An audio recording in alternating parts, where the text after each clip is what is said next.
Hello, everyone. Thanks for listening to Wake Up, Look Up, a podcast where we connect events happening in real time to the gospel of Jesus Christ. I'm Zach Wyrock. And in today's episode, we're talking about productivity hacks.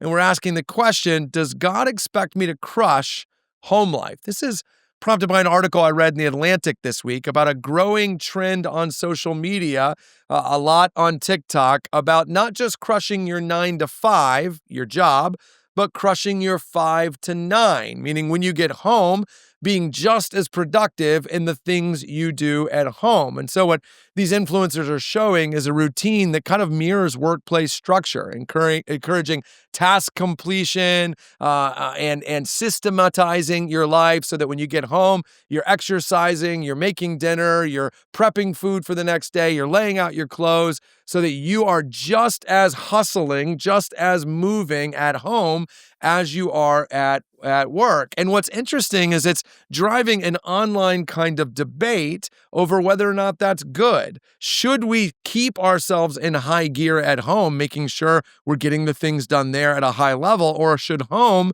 be a kind of sanctuary, a place away from work? This is a really kind of practical and pressing question, because my guess is most of us fall in one place or the other on the continuum, either driven by discipline and productivity or driven to rest and lethargy, falling somewhere on there. And my guess is sometimes we all wonder, no matter which direction we tend to go, whether or not we're right and whether or not we're missing something.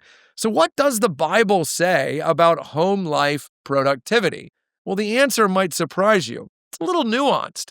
I mean, after all, let's just start here. Ephesians 5 tells us to use time wisely because the days are evil. We need to make the most of them. Now, Ephesians 5 doesn't have in mind meal prepping, probably, but the point still holds. Time is evil in the sense that if we don't think intentionally about it, we end up drifting through life. We end up falling short of the things God wants us to be, whether that is productive or whether that is being just loving and kind to those around us. The Ephesians 5 passage pushes us towards a kind of intentionality. And yes, that intentionality happens at work. It also needs to happen at home. Meaningful parenting conversations, intimacy with a spouse, family worship, being a good steward of the home that you have. Those are all things that the Bible would teach us. And those are things that we're probably not going to be good at if we don't have some kind of structure and routine, some kind of commitment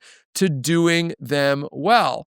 However, of course, the Bible also calls us to rest. In Exodus 20, when God gives the 10 commandments, one of those commandments is to take a Sabbath day of rest. That's because God is reminding Israel that as productive as they needed to be, their ultimate hope was not in the productivity of their work, but in their actual relationship with God. It was God who was going to bless them. It was God who was going to keep them safe. It was God who was going to feed them. It was God who was going to take care of them. The Sabbath wasn't fundamentally about physical rest, although certainly that was helpful. It was fundamentally about a posture of rest, which said, no matter how hard I work, my hope is ultimately in God. And the reason why that's important is because Jesus has replaced the Sabbath, at least in my understanding of the Bible. The writer of Hebrews tells us that Jesus has entered us into a permanent kind of Sabbath. This is what Jesus means in Matthew 11 when he says, "Come to me, all you who are weary, and I will give you rest." Because if the Sabbath was fundamentally about a heartward orientation, no matter how hard I work, no matter the task list in front of me, my hope and trust and confidence is in God. Jesus is saying, put that in me.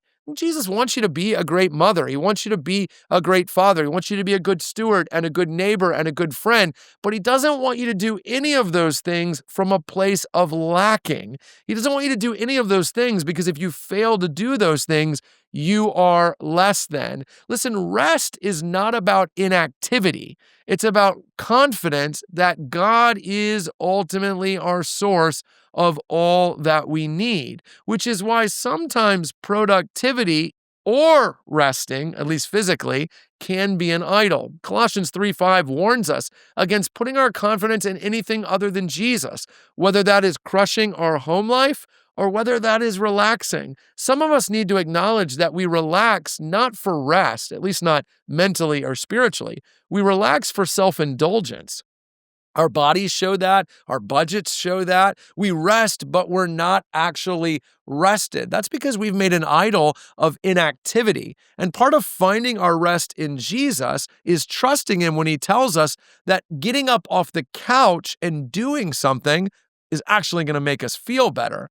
Others of us might hear the voice of Jesus calling us to sit down on the couch, not because the things we were doing were bad, but because we no longer look to him for our status. We look to our kids' grades, or whether the meal we cooked is Instagram worthy, or whether our lawn is the best in the neighborhood. You see, in both those scenarios, Jesus' call is the same.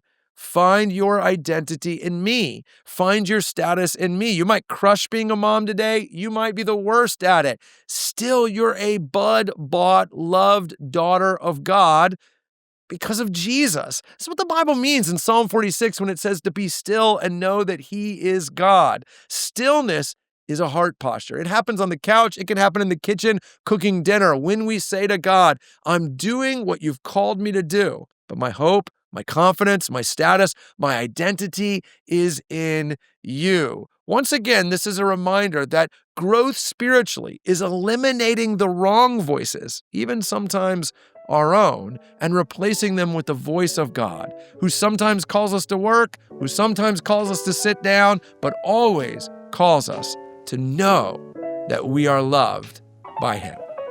Hey, thanks for watching this episode of Wake Up, Look Up. If you enjoyed it, please help us get the word out by sharing it with someone you think might benefit from it.